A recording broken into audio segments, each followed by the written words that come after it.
আসসালামু আলাইকুম, কেমন আছেন সবাই? আশা করছি ভালো আছেন। আলহামদুলিল্লাহ আমিও ভালো আছি।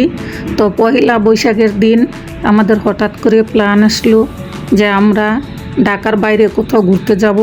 তো আমরা মাওয়ার উদ্দেশ্যে রওনা হয়েছি। মাওয়া গিয়ে অনেক ঘোরাঘুরির পর আমাদের ডিনার টাইম হয়ে যায়, তাই ভাবলাম যে এখান থেকে ডিনারটা করে যাই। আর মাওয়া এসেছি, ইলিশ মাছ খাবো না তা তো হতেই পারে না। তাই আমরা ঢুকে পড়লাম শখের হাড়ি রেস্টুরেন্টে। ওখানে গিয়ে অনেকগুলি ইলিশ মাছ বাছাবাছি করে আমরা একটা বড় সাইজের ইলিশ মাছ নিয়েছি। রেস্টুরেন্টের একজন কর্মচারী মাছটাকে কেটে কুটে ধুয়ে রেডি করে দেয় ভাজার জন্য।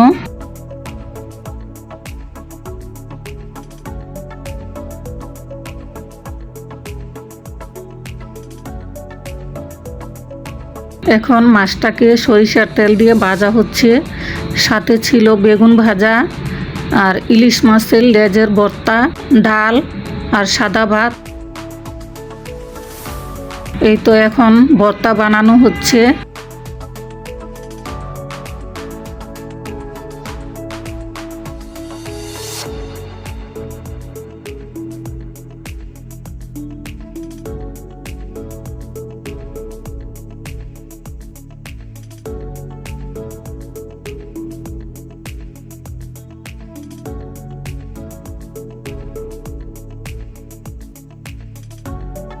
ভর্তা প্রায় রেডি, এখন মাছ ভাজাও হয়ে গেছে, আমাদের খাবার প্রায় রেডি হয়ে গেছে।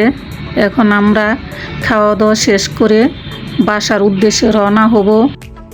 ধন্যবাদ সবাইকে ভিডিওটি শেষ পর্যন্ত দেখার জন্য। আল্লাহ হাফেজ।